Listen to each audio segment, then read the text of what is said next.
আসসালামু আলাইকুম বন্ধুরা, শুভ সকাল।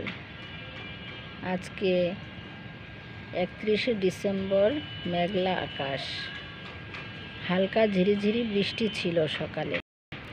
সুন্দর একটি মনোরম আবহাওয়ায় ছাদ বাগানে এসেছি। সামনে যে ফুলটি দেখছেন এটি হচ্ছে লাল কেলাঞ্চু। সবুজ পাতার মাঝে ছোট ছোট গুচ্ছ লাল ফুল, দেখতে খুবই সুন্দর লাগে। আর হচ্ছে ফুলের কলি। এই ফুলের গাছ থেকেই চারা বের হয়, গাছের গোড়ার থেকে। সবসময় গাছের গোড়ার থেকে চারা হয়। সাথে আছে আমার ছোট বিড়াল, ছোট বাচ্চা বিড়াল পেনজিয়া।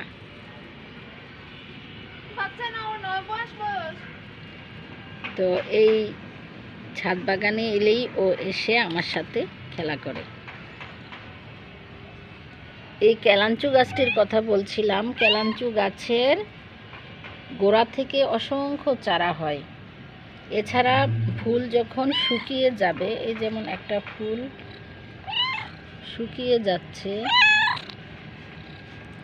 এই শুকনো ফুল থেকে ফুলের গোড়ায় সিড পট থাকে, অসংখ্য ছোট ছোট বীজ হয়, সেই বীজগুলোর থেকে চারা হয়। আর এমনি গোড়া থেকে, কন্দ থেকে চারা হয়, এমনকি ডাল ভেঙে লাগিয়ে দিলেও চারা হয়। ছাদ বাগান আলো করে রাখতে এই ফুলটির জুড়ি নেই। অনেক সুন্দর এই ফুল, মন ভালো করে দেয়। এটা পোকামাকড় আকৃষ্ট করে, কীটপতঙ্গ আসার কারণে জীববৈচিত্র্য বজায় থাকে।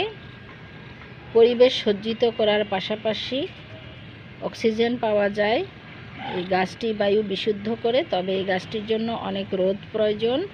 রোদ ছাড়া হয় না।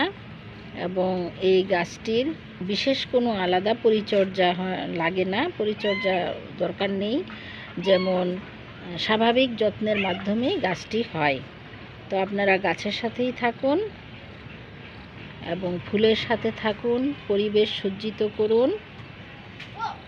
পরিবেশের মাধ্যমে আমরা অক্সিজেন নিচ্ছি। পরিবেশ ভালো হলে আমাদের পরবর্তী প্রজন্ম ভালো থাকবে এবং একটি সুস্থ সুন্দর আমরা রাখতে পারবো।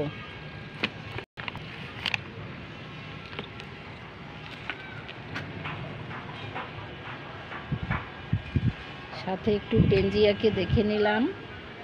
অনেকে মনে করতে পারে পেনজিয়া নামটি কোথা থেকে এসেছে।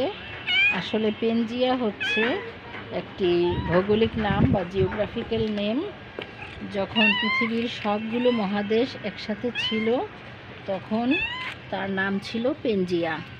আর এর পিঠের গঠনটা অনেকটা বিভিন্ন ধরনের এলোমেলো ভূখণ্ডের মতো, এই জন্য এটার নাম রেখেছিলাম পেনজিয়া। ভালো থাকো পেনজিয়া। তুমিও পরিবেশবিদ, প্রকৃতি প্রেমী, গাছ প্রেমী। তুমিও রেগুলার গাছের কাছে আসো। এই যে তুমি আমার সাথে ঘুরো, লাল কেলাঞ্চু দেখেছ। তো বন্ধুরা, আজই একটি লাল কেলাঞ্চু গাছ সংগ্রহ করুন এবং গাছ লাগান। পরিবেশ ভালো রাখুন। আল্লাহ হাফেজ।